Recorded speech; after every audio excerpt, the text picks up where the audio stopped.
Coach, we'll start with your thoughts on the game and open the floor to questions. Yeah, proud of the players. Happy for our fans. You know, winning is fun. Winning is hard. So we found a way, you know, to win the game and make the right plays, get the right stops coming down the stretch.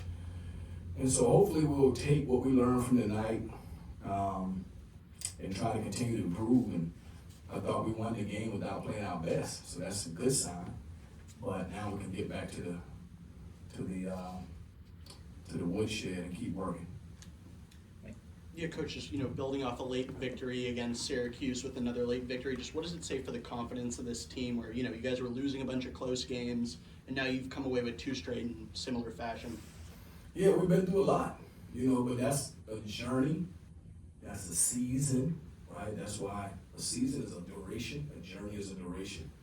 And so as long as you continue to move your feet in the right direction and you stay together as a group, and you continue to work with enthusiasm and continue to look yourself in the mirror and try to figure out how can you get better and not point fingers, then you can play your best basketball in March. So we've been through a lot, and I'm trying to stay present, so I don't want to think about those old games. I've tried hard not to, because we've been in maybe 7 games like we've been in this game and the Syracuse game. It's been a lot of nail biters, and so just happy we've been able to get over the hump. Guys are practicing hard, really trying to believe in what we're doing, and hopefully we can build on it and keep going. All right, we'll go with Dan, then Ken.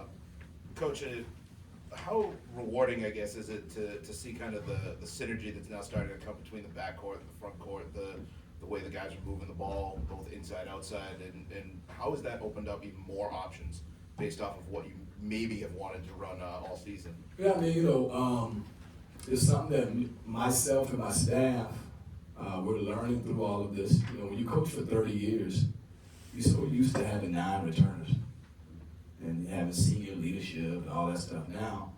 So you got to give the players credit. You say, all right, we got 8 new guys showing up your campus. We got a season starting in 2 months. Nobody know each other. We got a different terminology, different system. So I think what we're seeing, I hope, is that now that we've been together and we've been through some adversity and some successes, we're starting to learn from those things and we're getting closer as a team, and we're starting to understand what we're trying to do offensively and execute a little bit better, and then playing tough on defense. So, it's just a new thing we're trying to adjust to with so many new guys every year. Earl, I'll ask you the same thing I asked the kids. You mentioned practice. How often has that play worked as well as it did today in practice? The particular play we ran is something we usually would run in the duration of the game, not necessarily late game. We had ran a couple things in the last 3 minutes that we were trying to get done. Chase Forte had some success. But that play we ran wasn't a late game play. It was just something that we run. And we actually was going to Bolden as a first option. And he made a good decision because Fred, man, helped. He was unselfish. He got it to Fred. And Fred drove it to the basket. And he was unselfish and got it back to Bolden. So just happy that we're able to be that unselfish and take the right shot instead of forcing a tough one. Right here, and then Matt. What did it take? Pittsburgh zone was tough all game. What did it take to finally crack that and get the win at the end? Yeah, the reason it was tough is they were really long. They had 6'7" out there, 6'10", 6'8". They were long. So the guy at the top was really in the passing lanes. You had to be smart with the ball. You had to protect the ball as you pass it. They were in the passing lanes. And so, once we made a big shot, I think we had one big shot against it. They got out of it. Usually a zone, a team that doesn't play zone a lot, they don't really want to be in zone. But we actually talked about in practice, hey, look, if we're up, or if the game is tight, they're going to go zone. We got to be ready. And we made a big shot in the zone, and then they got away from it and went back to man. Coach, back-to-back wins. Just how do you build off this win streak going forward? I think the way you do it is watch the film, look at the things you did well, and praise them for it. Look at the things that wasn't up to our standard and challenge them about it, and then get back to practice tomorrow. We practice tomorrow. It's Saturday. Got to travel, right? So we practice tomorrow. So there's no rest for the weary. But you get back in the gym and you practice hard, and you practice smart, and you try to get better. 2 last questions, Mike and then Dan.